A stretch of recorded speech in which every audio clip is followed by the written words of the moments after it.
Hello everyone guys welcome back to back my YouTube channel. आज हामी यता यात्रा चाहिँ हाम्रो गढीको छ गाई। तपाईँलाई देख्न सक्नुहुन्छ यहाँ गढीको यात्रा गढीसम्मको यहाँबाट देखिने दृश्य यस्तै हो डाँडा काँडा र तपाईँहरूले देख्न सक्नुहुन्छ यहाँ पुरै यहाँबाट देखिने भ्यूहरू गाइज। हाम्रो प्यासेन्जरहरू चाहिँ यहीँ हुनुहुन्छ।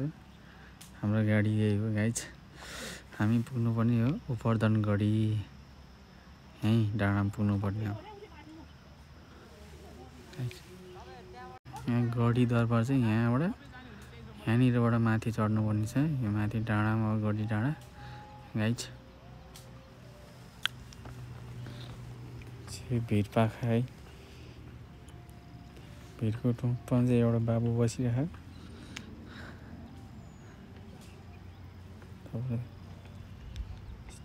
त्यो भिरमा तपाईँले देख्न सक्नुहुन्छ भिर चाहिँ सिराइचुली डाँडा यताको भाग चाहिँ, यो भाग चाहिँ सिराइचुली डाँडा हो।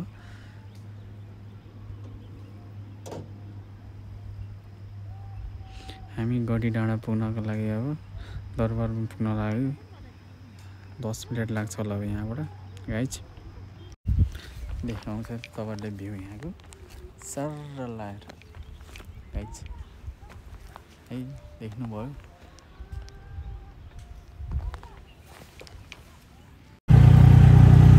गाइज फाइनल्ली हामी चाहिँ गढी पुग्न लागेको छ गाइज।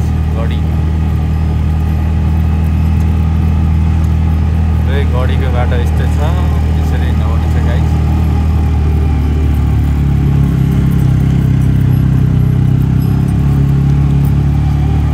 गढी दरबार पुग्न लागेको छ गाइज।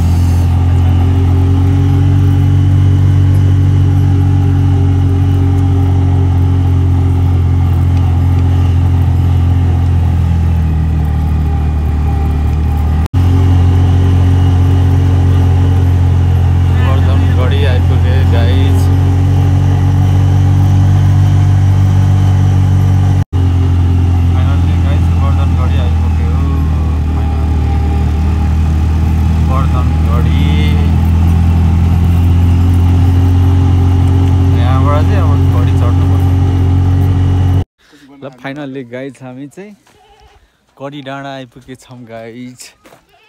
गढी डाँडाबाट यहाँबाट गढी चाहिँ चढ्ने अब उकालो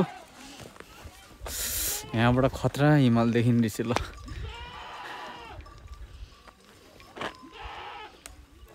मायाटार गाइज। हाम्रो प्यासेन्जर चाहिँ यहीँ हो, उकालो चढ्दैछौँ गाइज।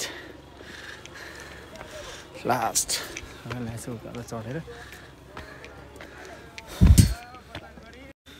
ल उपरधन गढीबाट देखिने दृश्यहरू, उपरधन गढीबाट देखिने दृश्य गाइज तपाईँले देख्न सक्नुहुन्छ।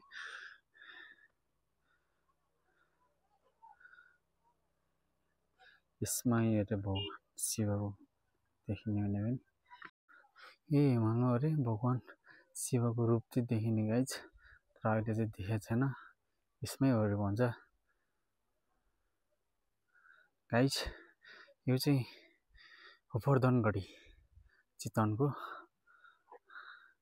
यहाँ चाहिँ यो कटुस हो, कटुस गाइज। हामी उपरधन गढी जाँदैछौँ गाइज। हाम्रो प्यासेन्जर चाहिँ अगाडि छौँ, तपाईँले देख्न सक्नुहुन्छ यहाँ दृश्य। यहाँ चाहिँ गुरुङ होमस्टे चाहिँ यहाँ पनि गुरुङ होमस्टे। हाम्रो प्यासेन्जर चाहिँ वहाँ पुगेछ गाइज। हाम्रो प्यासेन्जरहरू चाहिँ यहीँ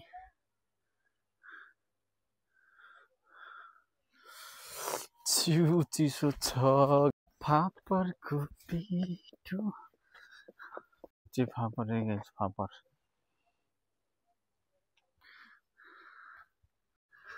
फाइनल्ली गाइज अझै टाइम लाग्ने भयो 10 मिनट जति पर्दनगढी पुग्नलाई।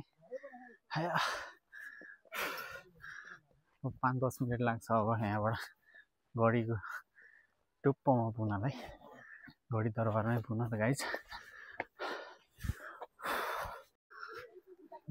फाइनल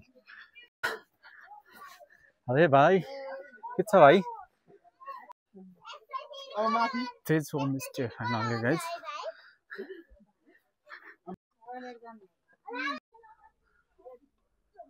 यहाँबाट चाहिँ भगवान शिवको स्वरूप देखिने यो हो रे गाई चाहिँ। यसमा हो अरे बिहान, अझ बिहान र बेलुकामा हो अरे। अझ अहिले बेलुका त भएन, अब एकछिन बजी हेर्नेछौँ गाई चाहिँ हामीले। यसमा हो अरे है, यो पर्दनगढीबाट देखिने दृश्य हो गाइज। हामी माथि सिँढी चढ्दैछौँ ल गाइज। हामी चाहिँ अटो चालक, ट्रेन चालक। हाम्रो प्यासेन्जरहरू चाहिँ यता माथि उकालो चढ्दै हुनुहुन्छ। चाहिँ गोवर्धनगढीबाट, चितवनको गोवर्धनगढीबाट देखिने दृश्यहरू है गाइज। क्या सुन्दर हरियाली ठाउँ यहाँबाट देखिने रमणी पुरै।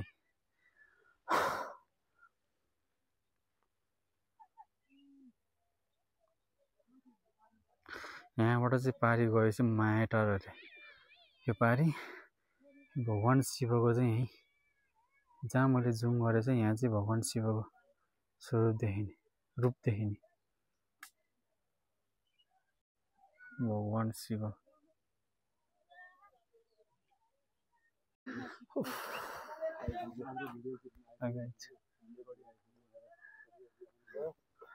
फाइनल्ली गाइज हामी चाहिँ गढी दरबार आइपुगेछ है गाइज। दरबारको प्रवेशद्वार चाहिँ यही हो। फाइनल्ली हामीले गढी दरबार आइपुगेछौँ। हामी टिकट लिँदैछौँ है गाइज। गढी दरबार आइपुगे है हामी। हाम्रो पनि पर्दैन भने हामी त ड्राइभर घर पर्दैन भने है। टिकट घर चाहिँ यही रहेछ गाइज।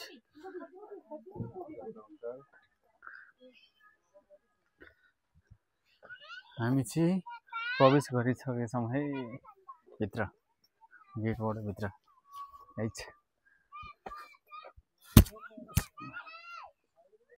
पहिला आउने बेला त्यस्तो धारा बनेको थिएन गाइज, अहिले चाहिँ धारा बनिसकेको छ। यहाँ धारा नि दामी बवाल बनाइसकेको छ यहाँ। गाइज फाइनल्ली गढी दरबारभित्र प्रवेश भइसक्यो हामी। गढी दरबार देख्न सक्नुहुन्छ यहाँ, गढी दरबारभित्र प्रवेश भइसकेका छौँ हामी। फाइनल्ली गाइज गढी दरबारमा आएपछि गढी दरबार रहेछ। यो चाहिँ कैदीहरूको लागि सजाय गर्ने ठाउँ रहेछ। आमामा कति अर्को त यो त अत्र गढी दरबारबाट देखिने दृश्यहरू है गाइज। देख्न सक्नुहुन्छ यहाँ। यता माथि नआऊ है कान्छी, लड्छ। गढी दरबार पनि दामी घर बनाइछ त ल गाइज। यहाँबाट देखिने हिमाल यही हो।